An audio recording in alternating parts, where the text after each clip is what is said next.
असंभव है, ये नहीं हो सकता।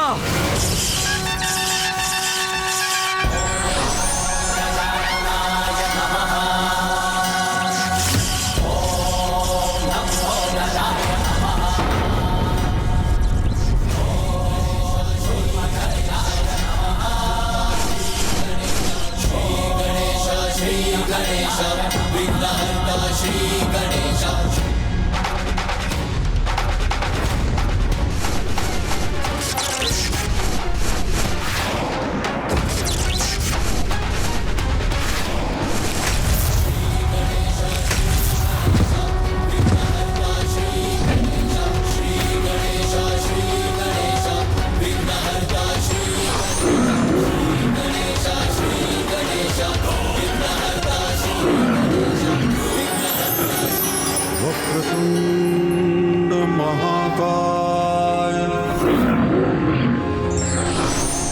सूर्यकोटि समप्रभ निर्विघ्नं कुरु मे देव सर्वकार्येषु सर्वदा।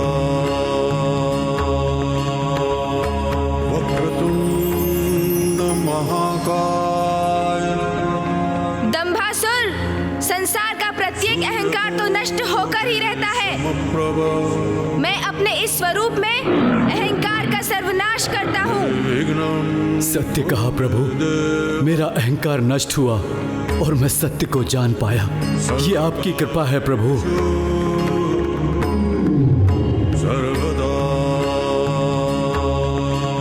मुझे क्षमा कर दीजिए, मेरा अंत मत कीजिए, मेरा अंत मत कीजिए, मुझे क्षमा कर दीजिए। ये तो स्वभाव ही है असुरों का। भारी पड़े तो शीश पर चढ़कर केश पकड़ते हैं, अन्यथा चरणों में ही गिर जाते हैं।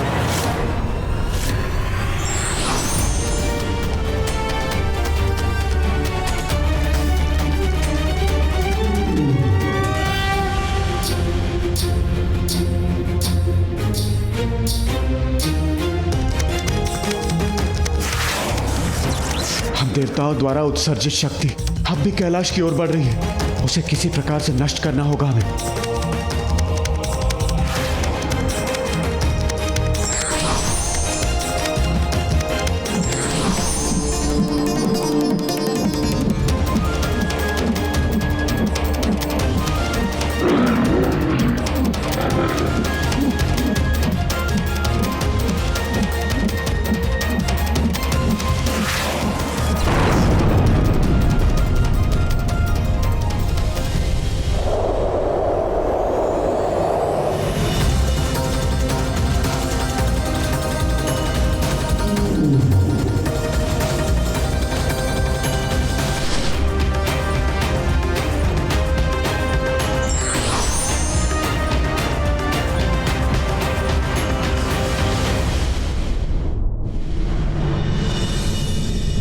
शिवपुत्र, मुझे क्षमा कर दीजिए, मेरा अंत मत कीजिए। तुम्हारा अंत करने के एक नहीं कई कारण है दंभासुर, स्मरण करो।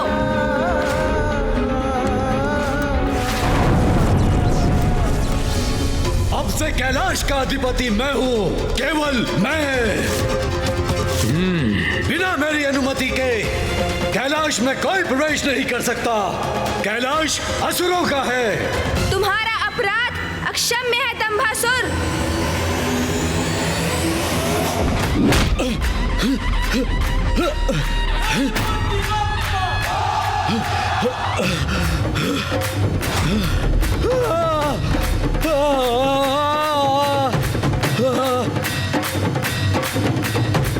मानसरोवर का जल ही तुम्हारे पापों का अंत कर सकता है दंभासुर। नहीं प्रभु, नहीं नहीं प्रभु, क्षमा कर दीजिए प्रभु। मुझे मानसरोवर में मत फेंकिए प्रभु। नहीं प्रभु, नहीं नहीं नहीं नहीं।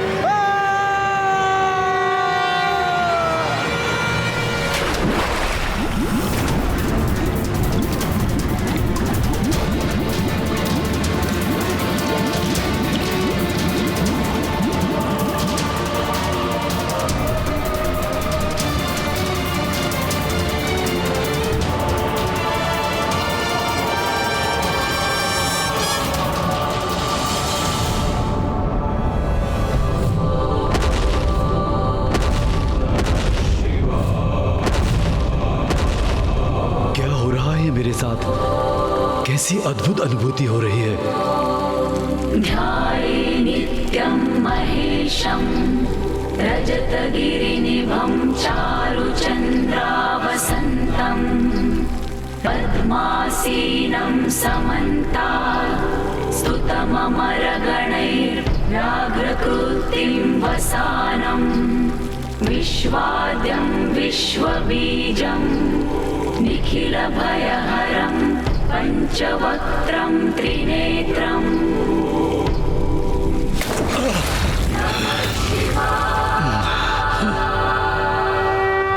मुझे क्षमा कर दीजिए प्रभु, मुझे क्षमा कर दीजिए।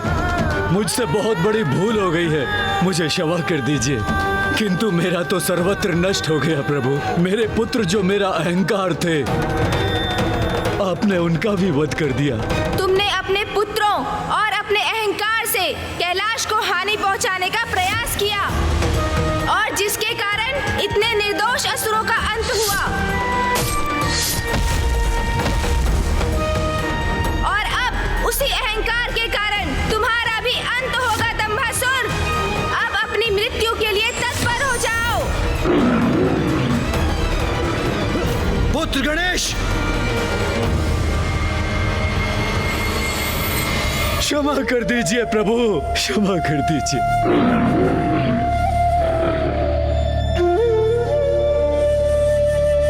उसे क्षमा कर दो पुत्र गणेश। दंबासुर के पुत्रों के साथ तुमने उसके अहंकार का नाश किया। यदि तुम उसका वध कर दोगे तो इसे अपनी भूल का पश्चाताप करने का अवसर नहीं मिलेगा। उसे क्षमा कर दो पुत्र। हाँ प्रभु, मुझसे बहुत बड़ी भूल हो गई है, मुझे क्षमा कर दीजिए। प्रभु, आपने अपने वक्रतुंड रूप के दर्शन देकर मुझे कृतार्थ किया। मेरे सारे विकार हर लिए हैं आपने। मेरे सबसे बड़े पाप अहंकार से मुझे मुक्ति दी। अब एक कृपा और कर दीजिए प्रभु। मेरे सारे अपराधों को क्षमा कर मुझे सन्मार्ग पर चलने का अवसर दीजिए।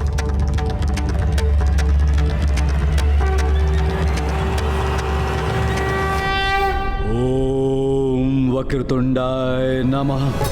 वक्रतुंडावताराश्च देहानं ब्रह्मधारका। ओम वक्रतुंडाय नमः। वक्रतुंडावताराश्च देहानं ब्रह्मधारका। ओम वक्रतुंडाय नमः।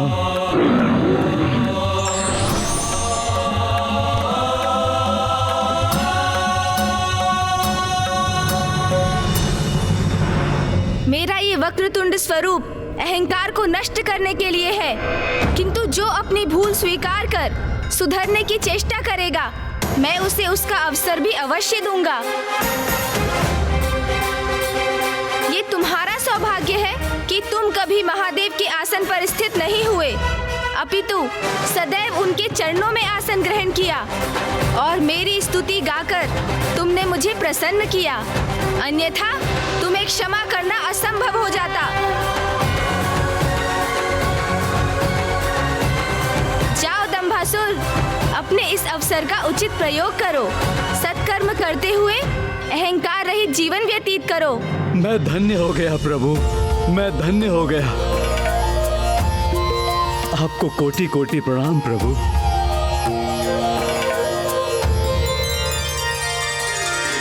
आज से मेरा ये वक्रतुंड स्वरूप अहंकार के दमन के प्रतीक के रूप में जाना जाएगा। अहंकार के दमन के प्रतीक के रूप में जाना जाएगा। अहंकार के दमन के प्रतीक के रूप में जाना जाएगा।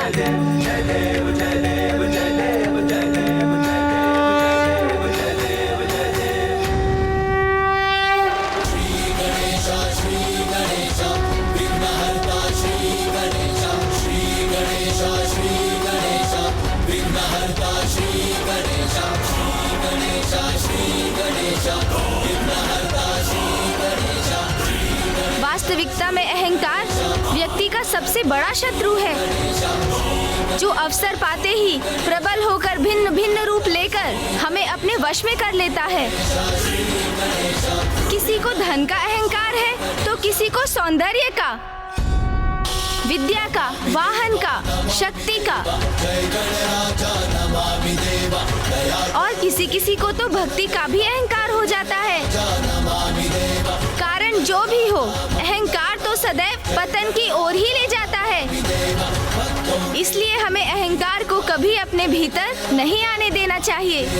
और स्मरण रहे, जो स्वयं को ईश्वर के कार्यों का साधन मात्र समझकर अपने कर्म करता है, उसे अहंकार कभी स्पर्श भी नहीं कर सकता।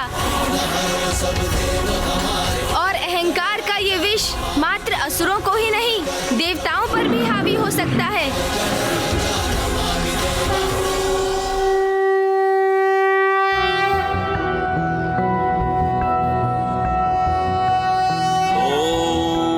वक्रतुंड महाकाय सूर्यकोटि समप्रभ निर्विघ्नं कुरु मे देव सर्वकार्येषु सर्वदा।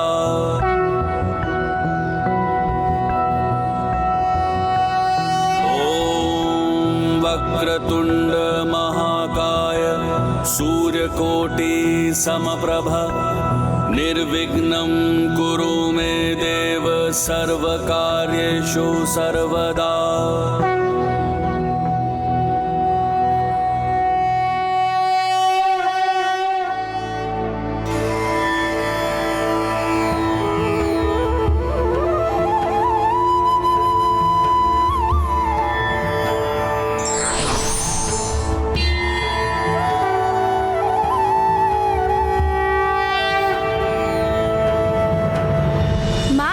पिताश्री, आपके आशीर्वाद और माँ महामाया के मार्गदर्शन के कारण ही मैं और भैया कैलाश को पुनः सुरक्षित करने में सफल हुए। हाँ पुत्र गणेश, पुत्र कार्तिकेय, मुझे तुम दोनों पर तनिक भी संदेह नहीं था, क्योंकि जो धर्म के सहायक बनकर सत्कर्म करते हैं, अधर्म उनके मार्ग में बाधा अवश्य बन सकता है, किंतु उन्हें रोक नहीं सकता। महादेव, देवी पार्वती, अब हमें आज्ञा दीजिए।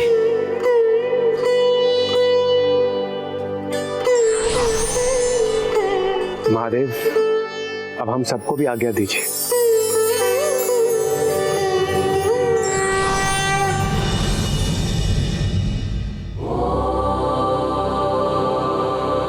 मेरा कैलाश, मेरा भवन, इतने समय से जिस सुख की मैं प्रतीक्षा कर रही थी, वो मुझे आज प्राप्त होगा जब मैं यहाँ प्रवेश करूंगी। रुकिए माँ, रुकिए। अब गणेश क्यों रोक रहा है मुझे? माँ, इन असुरों ने जो बाधा उत्पन्न की, कदाचित उसके कारण आप ये भी भूल गईं कि आप पिताश्री से पुनर्विवाह करने के बाद कैलाश लौटी हैं।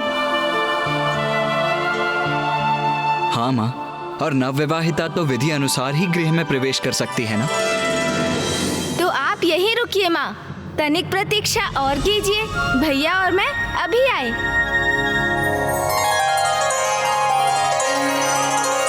ये क्या हुआ स्वामी? कहाँ चले गए ये दोनों? तुम्हारे पुत्र हैं उमा, दोनों एक साथ गए हैं तो कुछ ना कुछ कोलाहल तो अवश्य होगा। माँ, पिताश्री, आप दोनों का स्वागत है।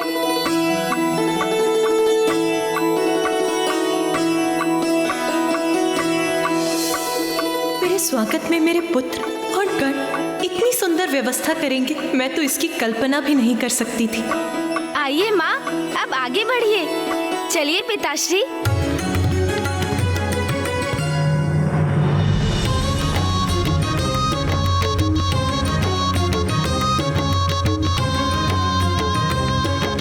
धनेदी, कालती तेदी, अब आप लोग महादेव और माता की आलती प्रालम तलिए।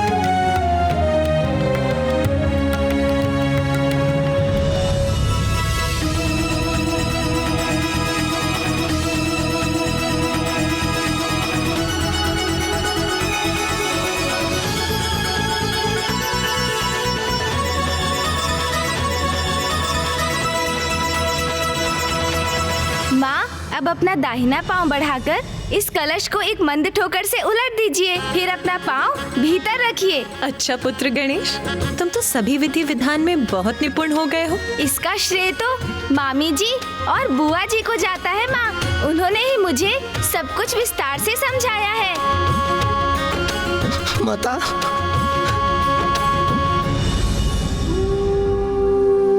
माता मुझे तमाम दल दीजिए माता।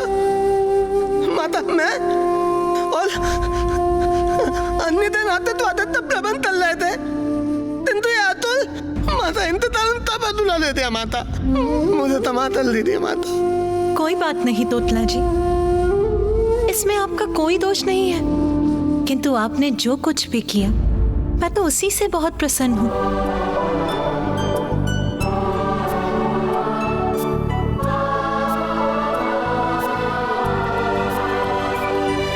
आइए माँ, आइए पिताश्री।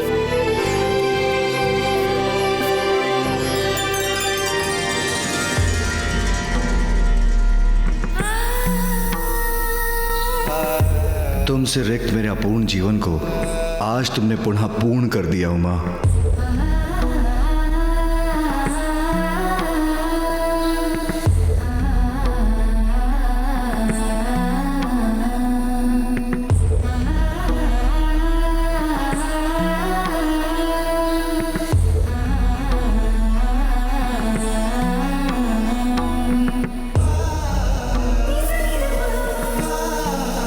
कैलाश लौटकर मुझे इतना आत्मिक सुख मिल रहा है, ऐसा प्रतीत हो रहा है जैसे यहाँ का कण कण मुझे स्नेह से निहार रहा है।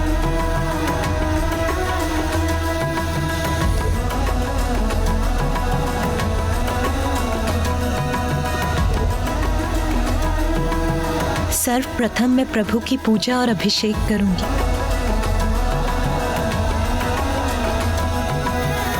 तुमने कैलाश लौटकर मेरे जीवन को पुनः आनंद से परिपूर्ण कर दिया है उमा।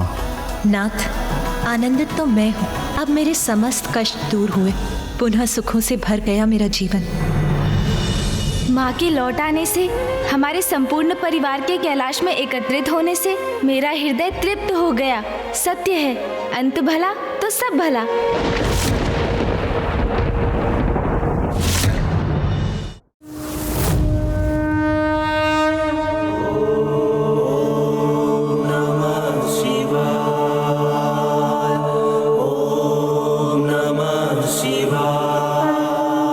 प्रभु, मेरी ये पुष्पांजलि स्वीकार कीजिए। माँ तो पूजा में लीन है। नहीं, ये उचित समय नहीं उन्हें मेरे प्रस्थान के बारे में बताने का।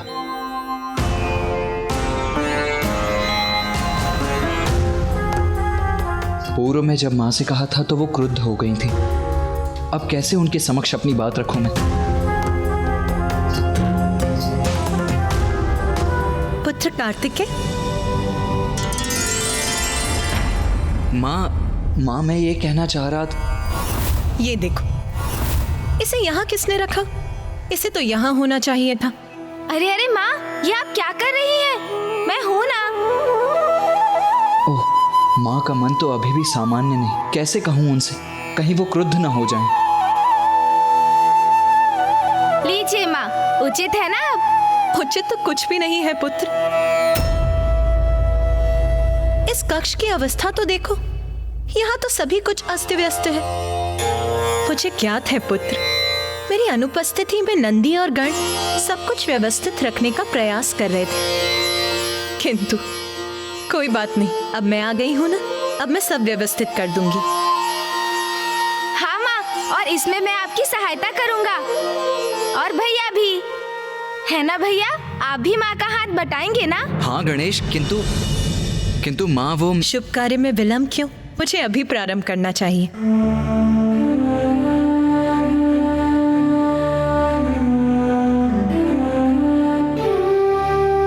अरे हाँ पुत्र, तुम कुछ कह रहे थे ना?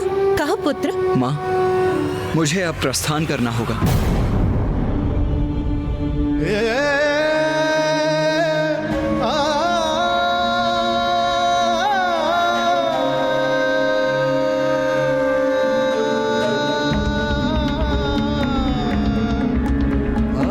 शीघ्र पुत्र? आपके और पिताजी के पुनर्विवाह, आपके कैलाश लौटने में समय तो जैसे गतिमान पक्षी की तरह उड़ गया। अब मुझे अपने स्थान दक्षिण जाना ही होगा माँ। पुत्र, मुझे क्या था, तुम्हारे महत्वपूर्ण कर्तव्य और दायित्व है पुत्र, किंतु पुत्र अभी तो मुझे तुम्हारे साथ समय बिताने का अवसर ही प्राप्त नहीं हो। बस कुछ और दिवस रुक जाओ पुत्र, कुछ और दिवस। हाँ भैया, मुझे भी आपके साथ क्रीड़ा करने का समय ही कहाँ मिला। कुछ दिवस और रुक जाइए ना। माँ, आपको तो ज्ञात है ना, पिताश्री नियमों का उल्लंघन कदापि स्वीकार नहीं करेंगे और मुझे भी दक्षिण जाकर अपने कर्तव्य का पालन करना है माँ।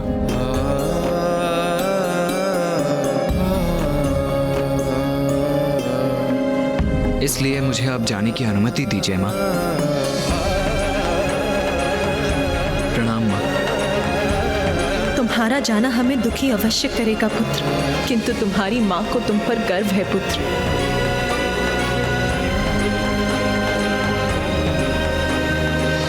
यदि ये अनिवार्य है तो मैं तुम्हें नहीं रोकूंगी पुत्र। जाओ पुत्र, सफलता सदा तुम्हारे साथ रहे पुत्र। धन्यवाद माँ।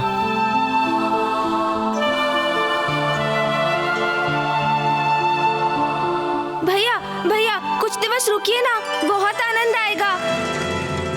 अरे गणेश, विदा लेने का समय आ गया है अनुज। भैया रुक जाइए ना भैया, कृपया रुक जाइए भैया। माँ हूं मैं, इसीलिए तुम्हारे प्रस्थान का सुनकर हृदय व्याकुल होता, किंतु तुम्हारी कर्तव्य निष्ठा पर गर्व है मुझे पुत्र। अपना माँ और पिताश्री का ध्यान रखना। भैया। पुत्र कार्तिकेय,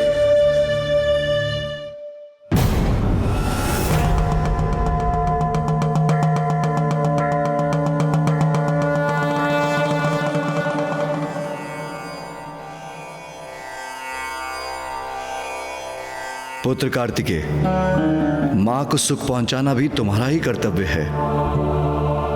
वो चाहती हैं तो कुछ और दिवस यहां रुक जाओ।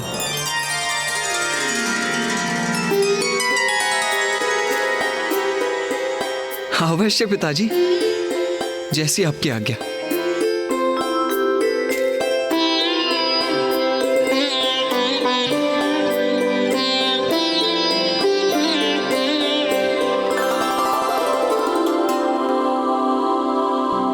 अब मेरा पूर्ण परिवार प्रसन्न है, कोई उलझन शेष नहीं, तो मैं निश्चित होकर ध्यान कर सकता हूं।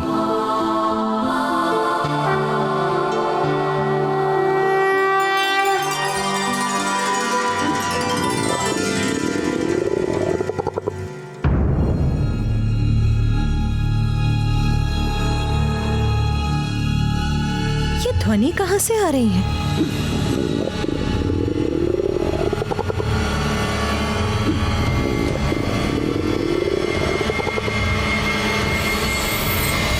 तो गणेश से आ रही है ये ध्वनि।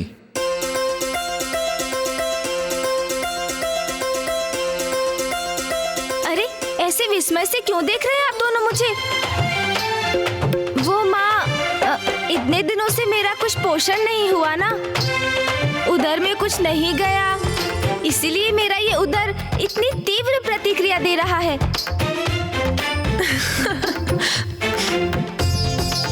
चिंता मत करो पुत्र, अब मैं आ गई हूँ ना, अब मैं तुम्हें तुम्हारे सभी प्रिय व्यंजन अपने हाथों से बनाकर खिलाऊंगी।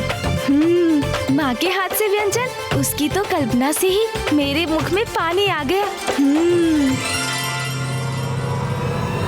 उचित है माँ, उचित है, सर्वथा उचित है।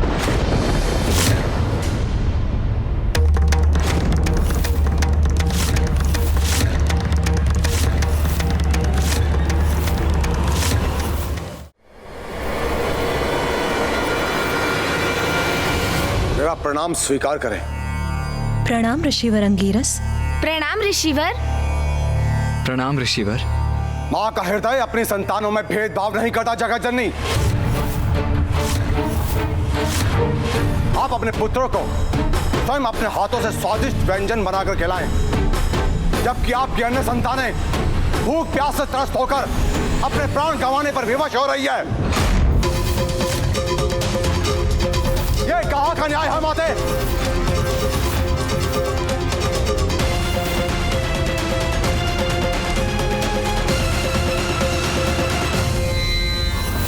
ऋषि अंगीरस, ये आप क्या कह रहे हैं? उचित ही तो कह रहा हूं माता। जब भगवान ही भक्त की गुहार ना सुने तो विवश होकर भक्त को भगवान के निकट आना ही पड़ता है। ऋषि अंगीरस, आप जो कह रहे हैं मैं समझ नहीं पा रही। आप बहुत लंबी यात्रा से आए, तनिक विश्राम कर जलपान ग्रहण करिए, फिर आपको जो भी कहना है विस्तार से कहिएगा। माता, मैं अपने कठोर वचनों के लिए क्षमा चाहता हूं। विश्राम का अवकाश नहीं है मेरे पास। जलपान नहीं करूंगा मैं। भोजन का निवाला कैसे अपने मुख में रख सकता हूं माता, जबकि दक्षिण में मेरे बंधु बांधव घोर कष्ट में है। दक्षिण में ऋषिवर? क्या हुआ है वहां?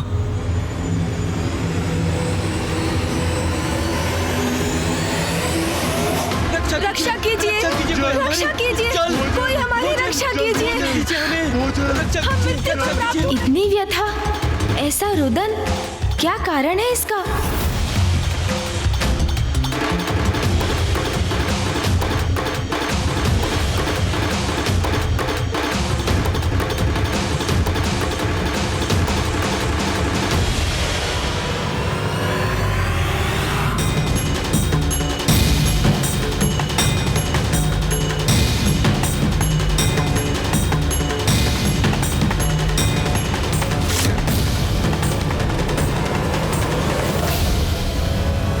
महादेव, पानी पानी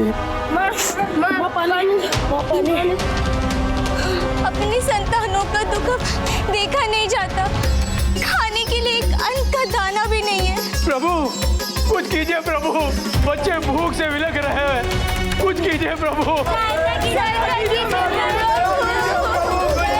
पानी प्रभु, पानी।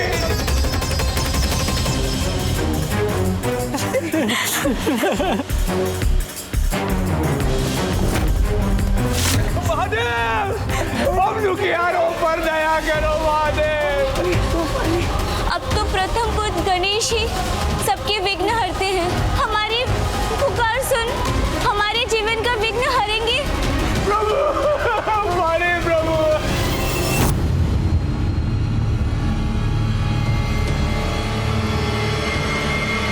वहां तो भीषण अकाल पड़ा है।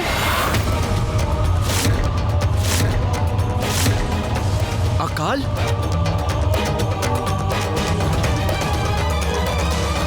असंख्य निर्दोष जीवन इस भयंकर अकाल की भेंट चढ़ चुके हैं गणेश जी। और जो शेष रह गए हैं उन्हीं के लिए मैं यहाँ पर आया हूँ। महादेव ने माँ गंगा को अपनी जटाओं से मुक्त किया था। अब तो वही एक आस है कि वो मेरी गुहार सुन ले और पुनः माँ गंगा को अकाल से पीड़ित धरती पर प्रभावित होने की अनुमति दे। कदाचित ये उचित समाधान नहीं है ऋषिवर। माँ गंगा के प्रचंड वेग से तो और विनाश हो सकता है। गणेश, वर्षा करवाने का दायित्व तो देवराज इंद्र का है ना?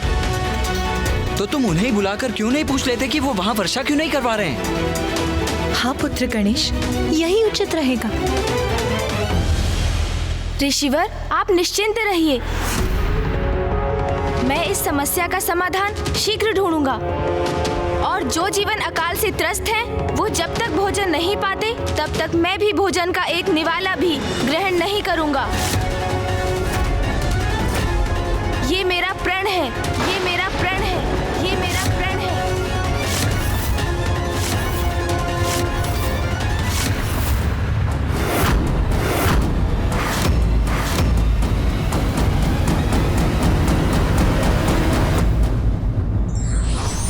संकट है तो समाधान भी हैं। बस आवश्यकता है धैर्य, साहस और सूझबूझ की।